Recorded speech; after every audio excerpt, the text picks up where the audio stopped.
Okey, kalau tak ada soalan, kita akan masuk basic hari ini kepada sifat dan peranan instrumen dalam pasaran dan penggunaan dia. Now, fahamkan apa itu pasaran kewangan. Benda simple. Pasaran kewangan adalah satu pasaran di mana kita melihat kepada adalah satu saluran di mana kita ada flow of loanable funds daripada supplier who has excess of assets. Maksudnya daripada pelabur, daripada kreditor yang ada dana lebihan. Diorang ni ada lebihan duit. Lebih.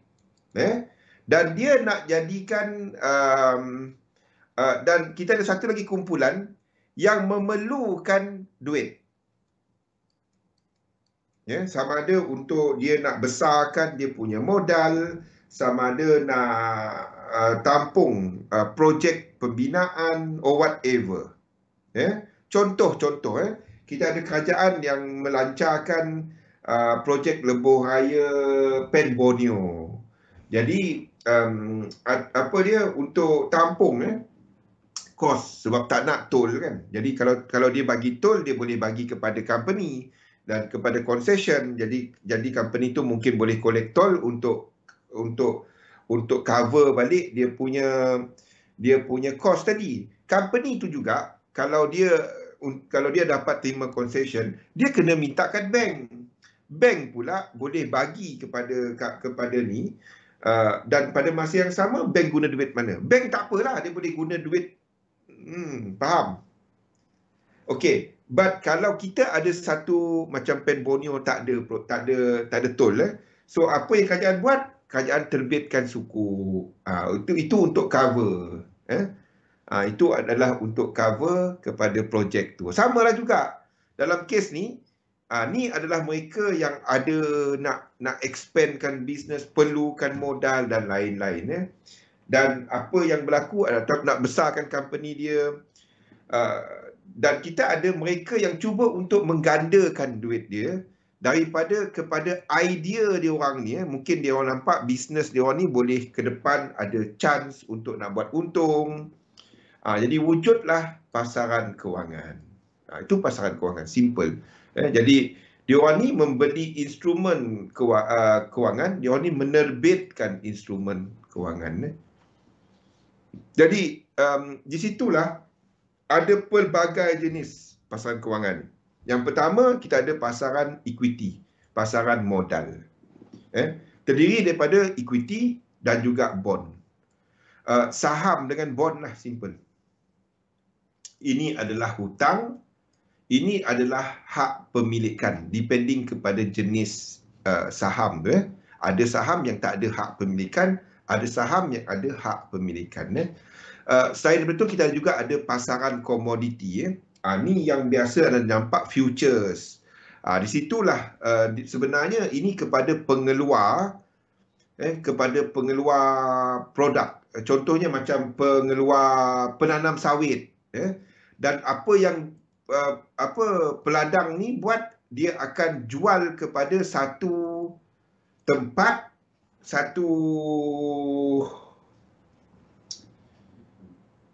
untuk collection lah. Dan tempat collection ni akan inform satu clearing house, satu tempat, satu gudang, satu bursa.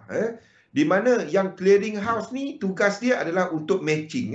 Okey, engkau kolektor ni, engkau ada berapa banyak? Berapa tan kau ada? Ni contoh kelapa sawit. Jadi ada berapa tan? Dalam tempoh berapa lama? 3 bulan nanti kau ada berapa? 9 bulan nanti kau ada berapa? Setahun nanti kau ada berapa? Jadi diorang akan tengok faktor-faktor cuaca, faktor-faktor pengeluaran, penyakit dan sebagainya kepada peladang ni. Kepada ladang tadi. Saya nak gunakan bahasa simple juga ini supaya semua orang faham. Kan? Yang dalam LRT tengah dengar pun boleh faham. Jadi apa yang clearing house ni cuba buat adalah cuba match kan di antara kolektor dan juga end user. Ini mungkin kilang yang hasilkan minyak masak, ini mungkin kedai yang menghasilkan sabun, ataupun ada instrumen financial, mereka yang trade. Jadi jadi kita ada buyer dekat sini, seller dekat sini. Jadi kita boleh matchkan, pengeluar dia tahu.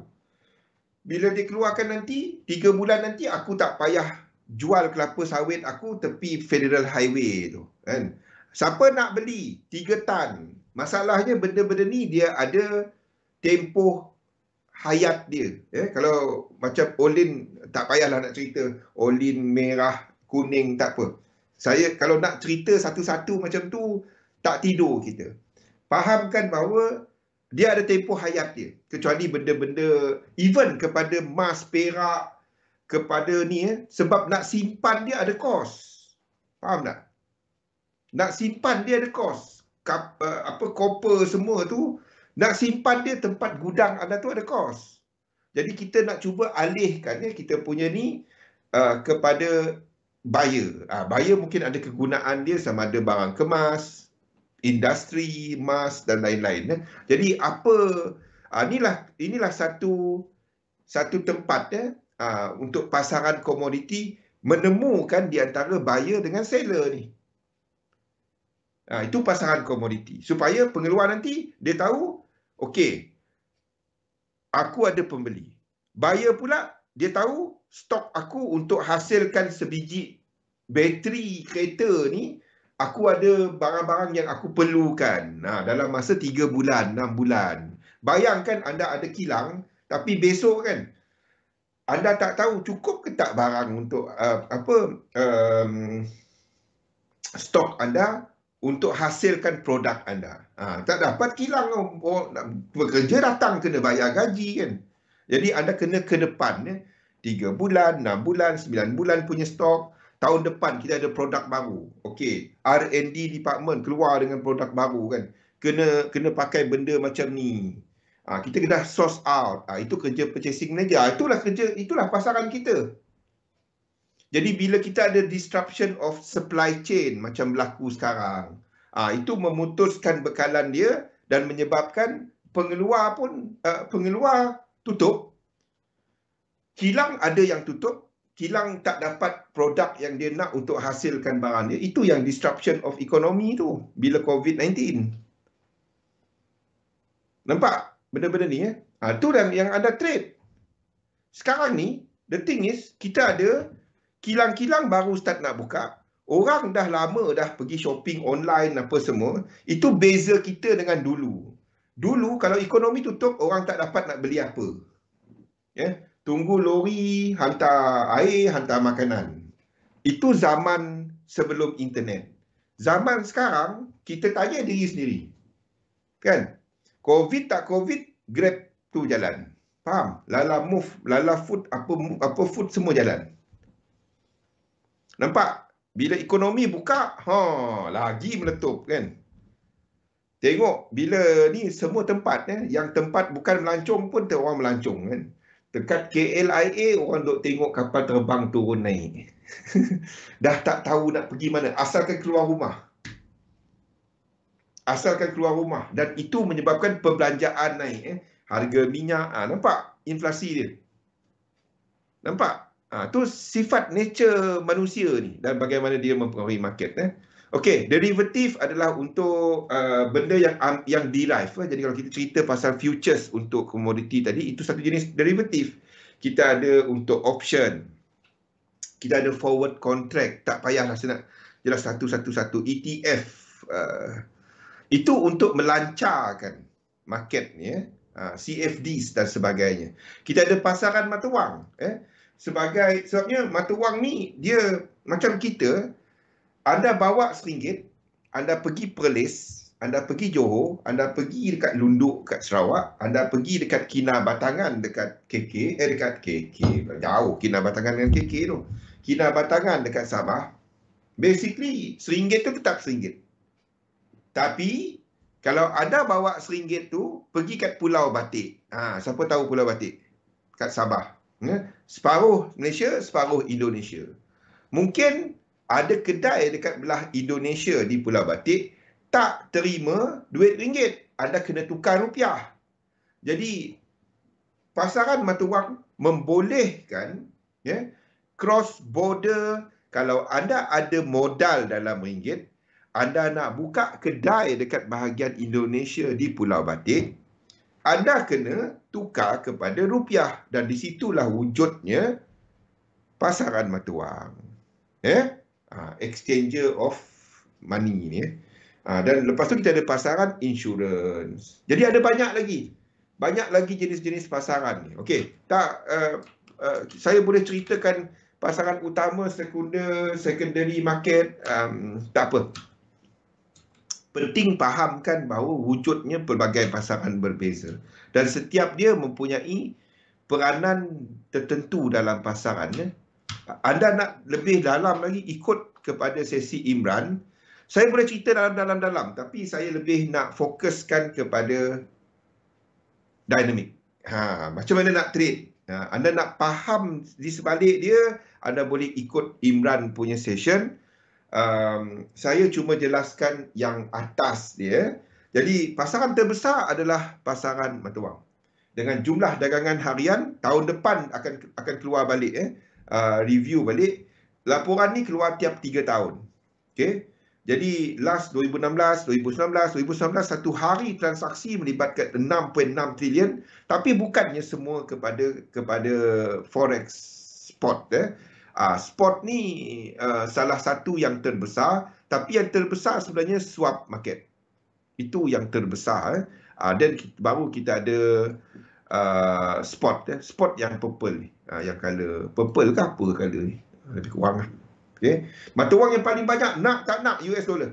Ni yang paling besar, diikuti oleh euro dan JPY, serta mata wang Singapore dollar, mata wang dan yang tengah naik adalah kepada Chinese yuan. Chinese yuan dia punya transaksi makin lama makin naik, makin lama makin naik. Ni Chinese yuan. Okay, makin banyak makin banyak. Okay. Sifat-sifat mata wang. US dollar king. Banyak barang harga dalam US dollar. Banyak instrumen, banyak kontrak ditandatangan dunia, banyak hutang di dunia adalah dalam US dollar. Okay, kita kena ada satu mata wang sebagai rujukan. Anda pergi ke Zimbabwe. Mata wang Zimbabwe apa jual ini? Rosli, Kimi. Kalau anda nak pergi Zimbabwe, nombor satu, saya pun tak tahu mata wang dia mata wang apa. Kan? Kalau aku pergi sana, aku bawa ringgit. Entah orang dia terima ke tak nak tukar duit. Jadi apa kita buat? Tukar kepada US dollar. Jadi US dollar ada suka tak suka US. Ada cerita apa pun. Sekarang ni orang dah okey sikit. Kalau masa Trump tu semua ramai yang tak suka kan. Saya okey je. Trump tu bagi volatility kepada market. Baguslah. Kalau tak, market tak jalan kan. Bagus. Make America great again. Apa dia?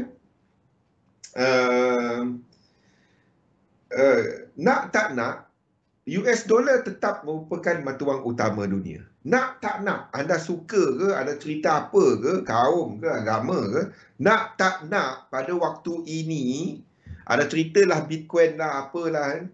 Sebab tu mi, kalau tanya sekarang, pada struktur sekarang, kripto tak dapat memainkan peranan sebagai mata wang. Faham tak? Faham tak Joel ni?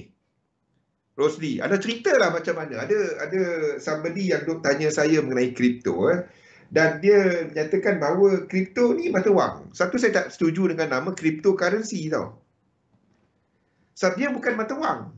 Anda tak dapat ada mata wang yang naik satu hari 20%. Ataupun turun 20%. Bayangkan ya. Saya bagi contoh. Hari ni gaji anda, katalah anda terima dalam Bitcoin. Gaji anda 5 Bitcoin. 5 BTC. 5 coin lah. Dan hari ni nilai dia adalah 60,000. 50,000 lah kita ambil mudah. 10,000. Kita ambil bulat senang. 10,000. Itu pukul 9 pagi tadi. Okay. Pukul 9.30. Okey. Satu Bitcoin jatuh kepada 8,000. Gaji anda yang 5 Bitcoin tadi, nilai purchasing power dia dah jatuh. Pukul 10 entah apa jadi, Elon Musk jatuh tangga ke apa ke, 10,000, 8,000 jadi 2,000. Macam mana dia nak main peranan sebagai mata wang? Tak dapat. Tadi cukup untuk beli susu. Sekarang ni cukup untuk beli separuh susu. Lepas pukul 10 nanti nak beli tin susu ke? Tak ada susu. Tin je, tak ada susu dah. Kan? Tiba-tiba pukul 11 kan, dia jadi 50,000. Kita beli kilang susu. Macam mana tu? Duit apa macam tu? Nampak tak? Dia belum dapat memainkan peranan sebagai currency. Sebab nilai dia punya volatility. Faham? Sebab itu sebagai exchange, medium of exchange, dia belum sampai tahap tu because of volatility. Sebab itu pentingnya untuk kita ada something yang stable. Dan antara yang menjamin kepada kestabilan adalah apa ni tak dapat. Menjamin kepada kestabilan adalah kekuatan ekonomi dan kekuatan negara itu sendiri. Sebab itu kita nampak biarpun apa anda kata masih US dollar. Masih US dollar sebagai stable, sebagai satu yang stable. Bayangkan kalau Chinese yuan merupakan mata wang rujukan dunia. Tiba-tiba kerajaan dia kata tak ada, duit kita mahal sangatlah, rendah sikit. Habis. Aset anda, simpanan anda dalam Chinese yuan. Habis. Jadi nak tak nak masih lagi US dollar. Faham maksud saya? Suka tak suka. Mata wang yang kedua, yang paling banyak daripada sudut demand dia, daripada sudut demand dia, adalah dua ni, JPY dan Euro. JPY menjadi satu yang pilihan kepada majoriti disebabkan oleh kadar dia dan kecairan dia.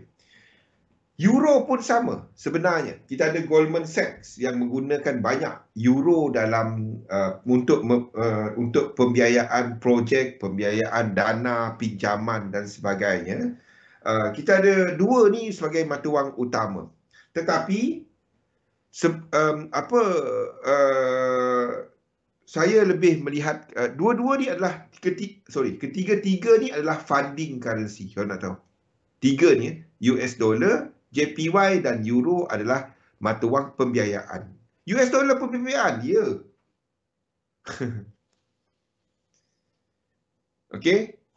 Dan JPY serta Euro, itu adalah mata wang pembiayaan. Dan untuk JPY sendiri, dia terdedah kepada sentimen pasaran disebabkan oleh kita ada banyak dana-dana di Jepun ni yang melabur di luar Jepun. Kita even ada dana kumpulan wang simpanan pekerja macam KWSP kita lah, yang terbesar dunia di Jepun. Jepun tu ramai orang tua tau. Itu masalah Jepun, kalau nak tahu. Kalau saya ada few kawan dekat Jepun. Okey? Meniaga kereta. Saya tak tahu setakat inilah rakan-rakan saya di Jepun yang mempunyai anak lebih daripada 3 orang.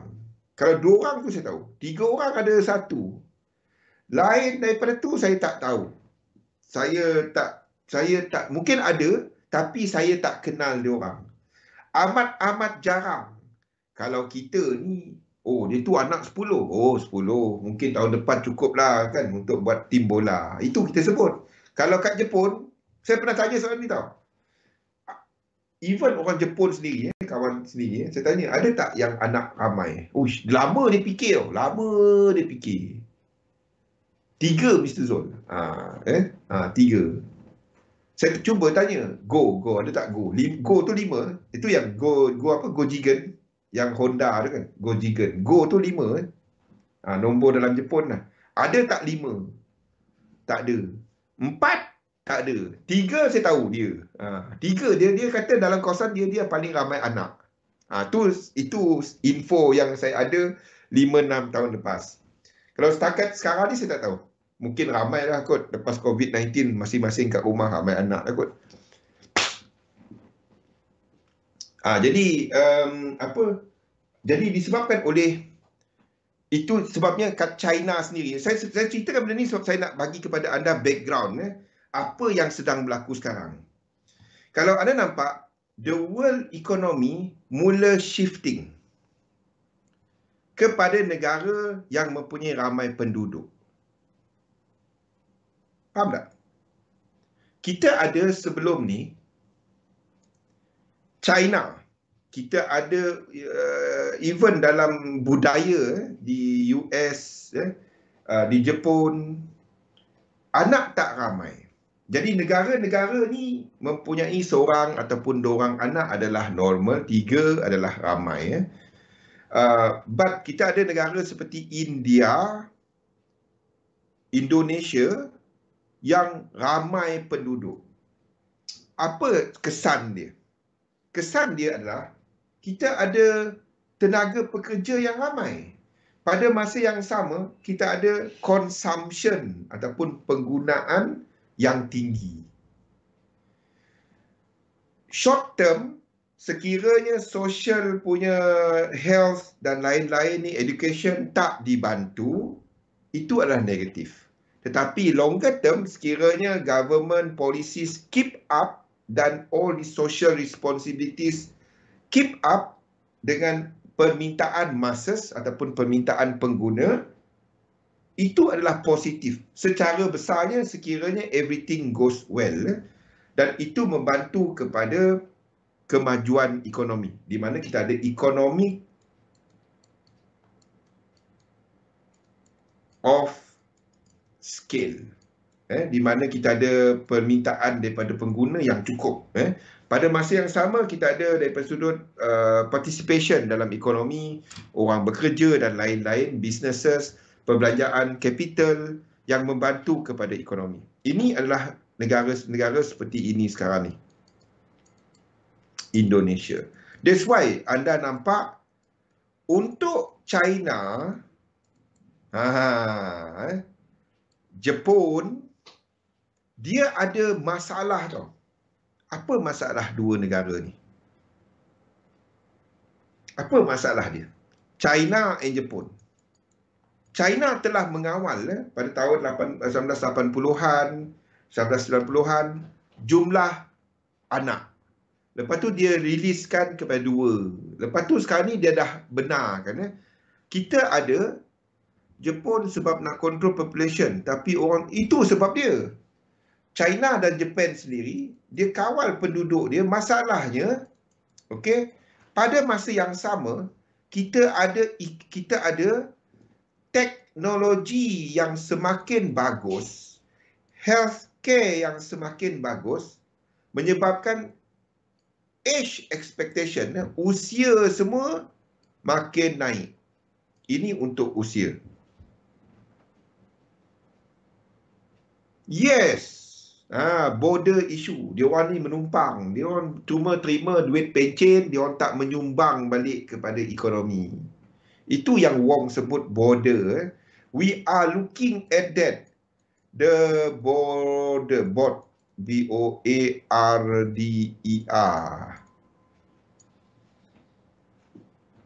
The thing is, kita ada fund-fund yang besar. Sebab itu kita ada diorang ni mempunyai dana yang besar untuk dana pencen. Dana pencen, dana capital yang banyak. Dan diorang ni banyak melabur. Orang tua ramai kaya. Simple. Faham? Duit pelaburan, kalau dia berjaga duit pada awal lah kan. Kalau tak jaga duit, apa pun tak jadi kan. Sama lah macam trading. Tak jaga duit, apa pun tak jadi. Sebab apa dan dia orang ni banyak melabur dan masalahnya dia tak menyumbang, dia tak dapat nak bekerja kat kilang, dia tak dapat bekerja dekat ni, they are not then the policy makers sedar mistake yang dibuat. So now they are trying to increase balik population, menambah balik. Ya, macam Jepun tak apa, Jepun masih still okay. But we do have that border issue. Di mana orang makin ramai warga tua dan kita dekat Jepun, one good thing is mostly dia dah mechanized. Everything is more or less is automation. Automation dia semakin tinggi. But you can only cater specific sektor ataupun specific industry seperti heavy machinery. Itu yang Jepun expert dalam automotive, machineries. Tetapi untuk yang memerlukan tenaga buruh, Jepun tak dapat. Disebabkan oleh jumlah pekerja dia. Dia tak ramai. Ramai penduduk dia atas daripada usia 60 tahun. Itu masalahnya. Even kita ada satu pulau dekat Jepun, average age dia berapa entah 80 ke 70 ke 90. Saya pun tak tahu. Yang pulau bawah-bawah tu, bawah Honshu tu. Saya pun tak ingat nama pulau dia. Tu masalah ni kat Jepun. Dekat China akibat polisi politik, now dia orang dah start sedar. That's why next adalah ini. Next kita balik kepada sini dan mungkin kita akan mula nampak yang pada zaman pertengahan dahulu India dan China balik. No more yang dekat Europe, no more dekat US. This is what is happening now. Tahu, tapi dia orang spesifik untuk kilang kat Jepun tu, tapi dia orang spesifik kerja je Kimi. Yang tak perlu pegakan pantas. Faham tak Kimi? Mungkin tengok button, tengok certain thing. Tapi memang memang tengok. Ramai orang tua je, dia ada skim dia lah yang dia buat untuk orang tua bekerja balik. Tetapi daripada sudut productivity, they are past that prime age. Kita kena cerita pasal benda yang nampak kejam lah, tetapi itu realiti dia lah. Itu realiti dia. Nak tak nak. Okey, kenapa saya cerita benda ni? Fikirkan apa yang ada dekat dua negara ni. Ini adalah antara consumer market terbesar. Tiga ni. And at the same time, Indonesia is known for what? Indonesia dah lama dah ambil alih Malaysia sebagai pengeluar kelapa sawit terbesar dunia. Lama dah. Banyak lagi komoditi yang ada di Indonesia ni. The only problem sebelum ni adalah kepada kedudukan capital dia, Jakarta. Siapa pernah pergi Jakarta tu fahamlah, hujan lebat sikit daripada airport nak pergi Jakarta tu banjir. Faham? Now they are talking about nak menukar capital dia kepada belah Kalimantan yang lebih dilihat lebih terlindung daripada masalah gunung berapi, bukan lagi di Pulau Jawa. Pulau Jawa tu dalam line of fire tu kan. Saya pun tengok circle of fire, apa dah nama dia. Itu kita ada something yang dijangka akan spur next Indonesia. Kalau dulu mungkin orang Indonesia datang kat sini bekerja. Saya tak terkejut kalau 5-10 tahun lagi kita kat Malaysia pergi sana bekerja. Faham? Okey, kalau dulu kan Indonesia datang ni untuk certain sektor pembinaan kelapa sawit dari Indonesia datang ke Malaysia untuk kerja. Saya tak terkejut. if current trend continue, dari Malaysia pergi ke Indonesia untuk cari kerja. Saya tak terkejut. Boleh? Okay? Tu tak ada sensitivity apa. Saya cuma ceritakan apa yang realiti. Kalau kita teruskan trend sekarang. Faham? If we don't do anything untuk kita. Okay.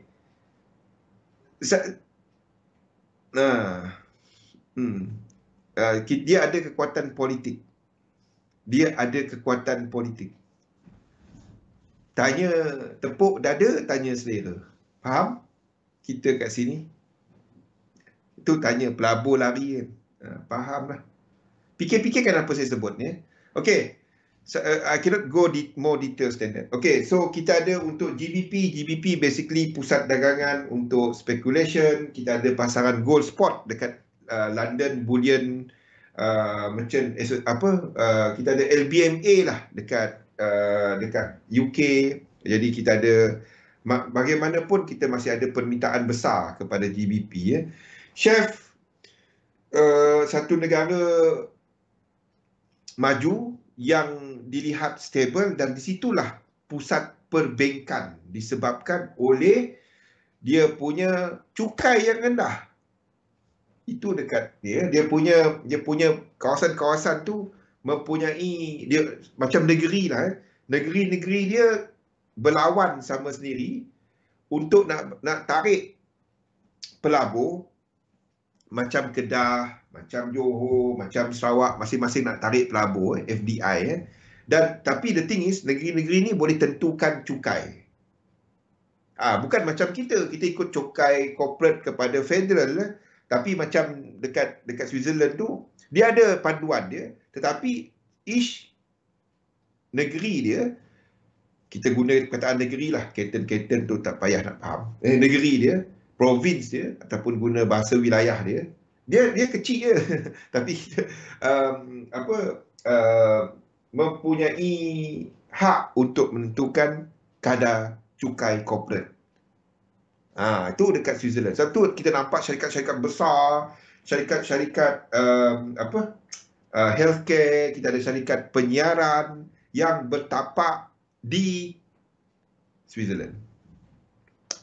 Australia, Kanada, New Zealand, ini adalah 3 mata wang yang dikenali sebagai commodity dollars.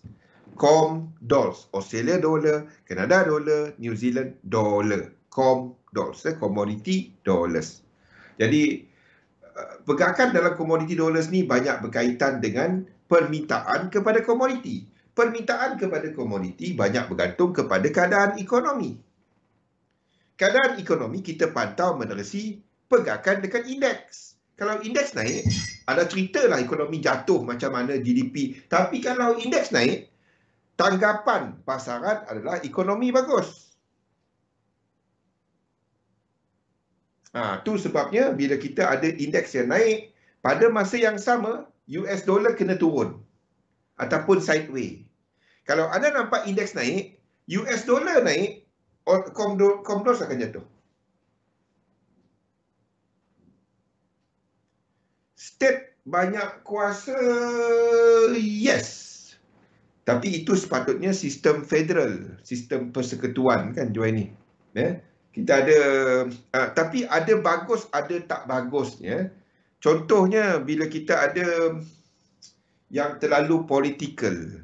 Sejak zaman Trump dekat US, dia dah jadi macam kita zaman tahun 2012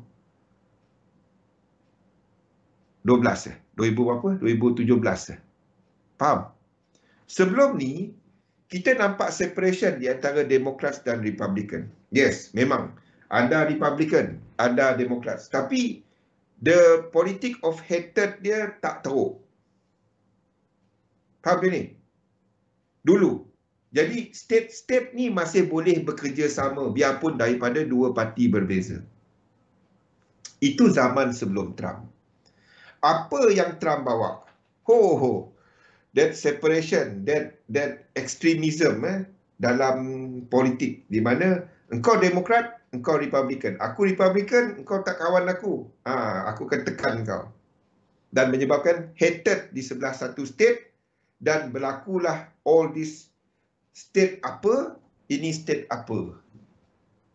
Even kepada COVID-19 kita nampak kesan dia, apabila federal government mewajibkan vaccination, kalau tak vaksin tak boleh kerja, mereka daripada negeri-negeri Republican, sebab ini Demokrat punya di bawah Biden, pekerja-pekerja federal di negeri Republican ramai berhenti ataupun tak turun kerja, protes.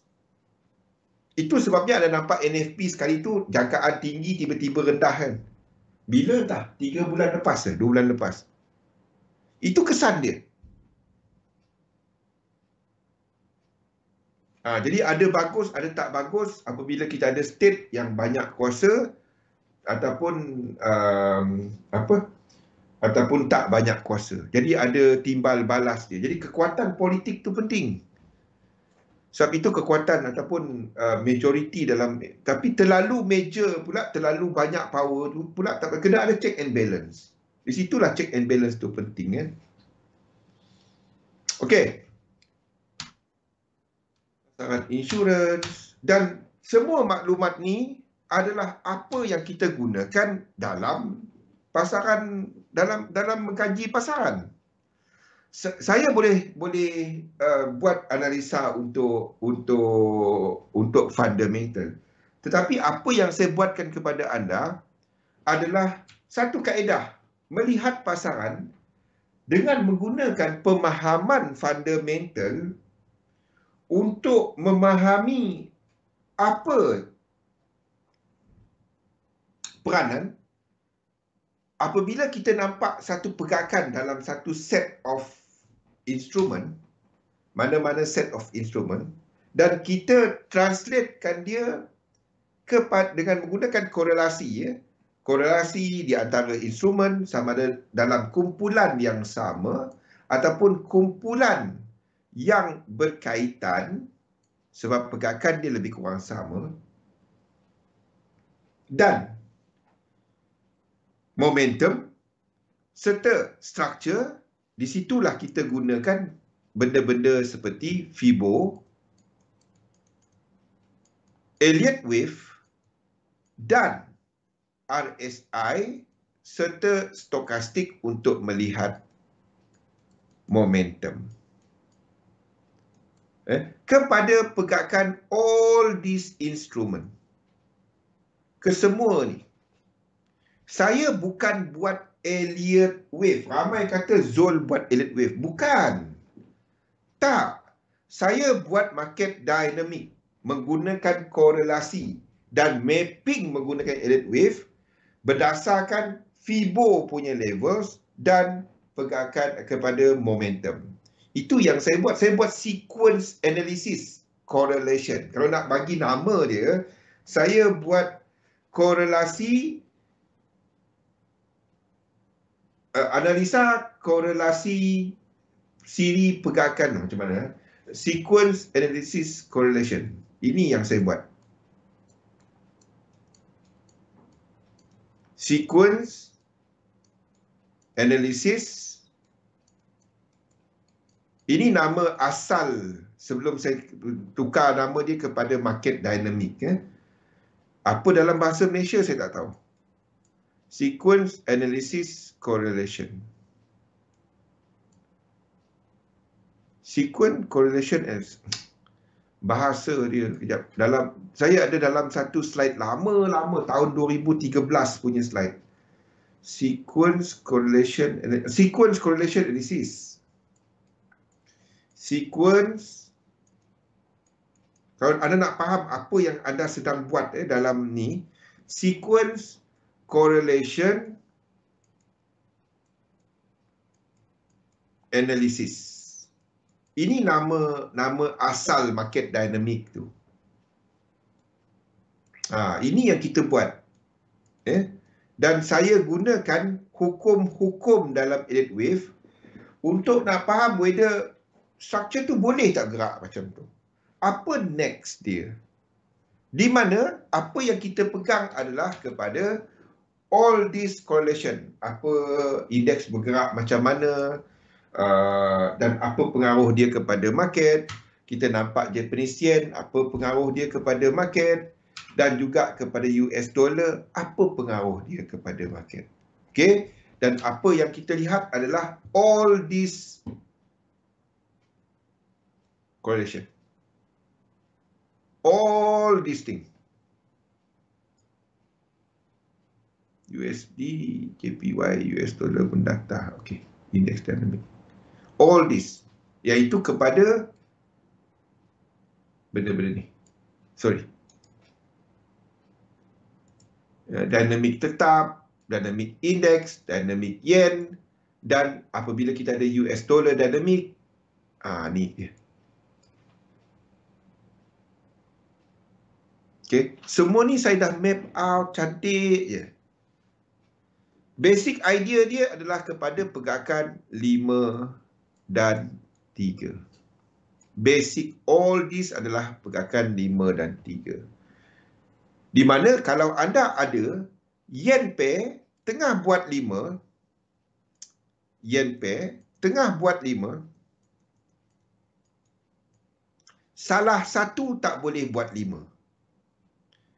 Kalau yen pair buat 5, indices higher chances untuk dia buat 5.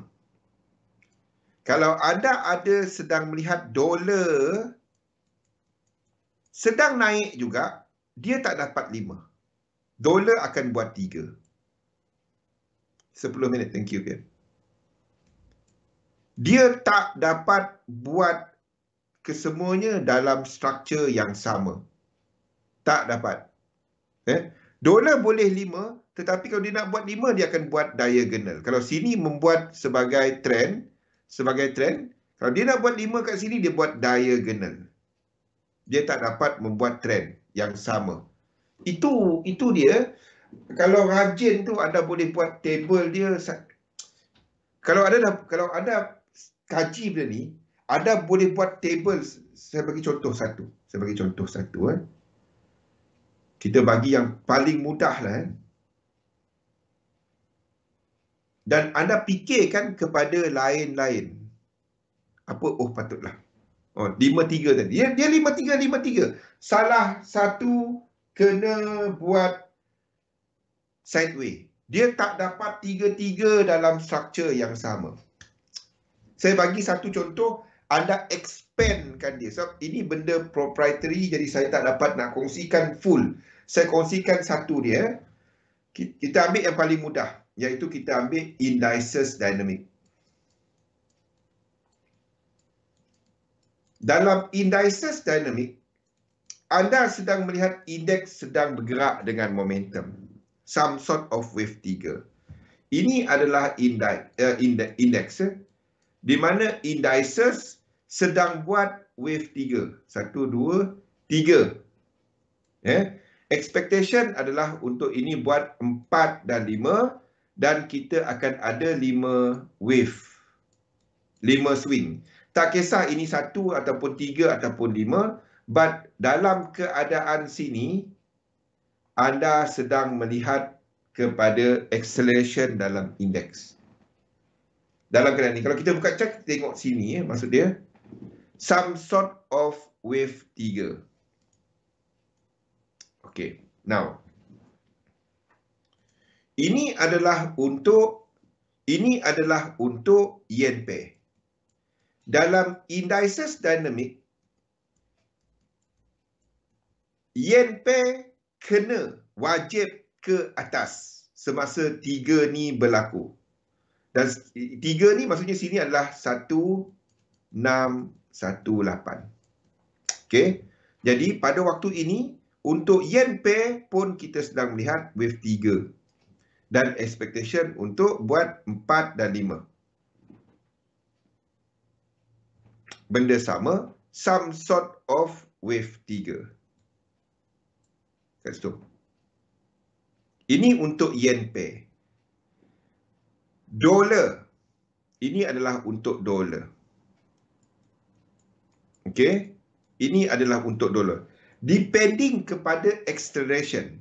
Sekiranya kita ada UJ yang juga naik, UJ wajib naik pada waktu ni, tetapi kenaikan UJ adalah lebih laju daripada EU punya naik ataupun turun,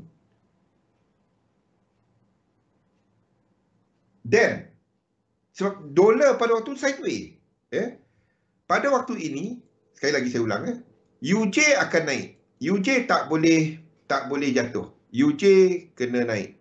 Sebab itu adalah kelemahan yen pada waktu tu, indices dynamic. Tapi arah US dollar naik atau turun, anda kena tengok momentum EU. Dapur kejap. Saya terbaca pula. Okey. Sekiranya anda nampak EU jatuh, itu dah US dollar kuat. EU jatuh, US dollar kuat. Tetapi kejatuhan EU adalah kurang daripada UJ naik. Sebab itu yen pair naik. Faham? So, dolar adalah mendata. Dolar adalah sideways. Dolar tak boleh berada dalam wave 3. Kalau dolar ke atas, EU tengah jatuh. Kalau EU jatuh, dolar, maksudnya dolar ke atas. Mungkin dia dalam wave 1. Kalau dia 5, dia adalah wave 1 ataupun kecil. Wave 1 aku. Okey, ini dalam EU jatuh. Kalau EU jatuh, dia buat 5, tetapi 5 dia adalah wave 1 ataupun wave 5 ataupun A ataupun C. Maksudnya dia adalah dalam diagonal. Ataupun kalau dia ke atas, ataupun dia dalam 3 wave W ataupun Y. Dia ini je, dia tak boleh buat 3. Dia tak boleh buat 3. Kalau dia buat 3, kita akan ada market yang lain dia. Macam mesin jantung. Satu. Tit. Lepas tu tit tak ada bunyi dah. Kena letak ni market tak jalan. Dia tak dapat. Tak dapat. Anda akan dapati UJ itu ke kanan dia. Dia kan 3 benda. Tak dapat. Okey. Jadi ini adalah bila EU jatuh, UJ naik. DXY. Ini untuk DXY. Dia structure ni berulang-ulang-ulang tau. Anda tengok, anda akan nampak dan anda kaitkan dengan fraktal kimia. Saya tak dapat nak kongsikan, saya ada penuh untuk fraktal dia. Dan itu yang ambil masa setahun nak buat.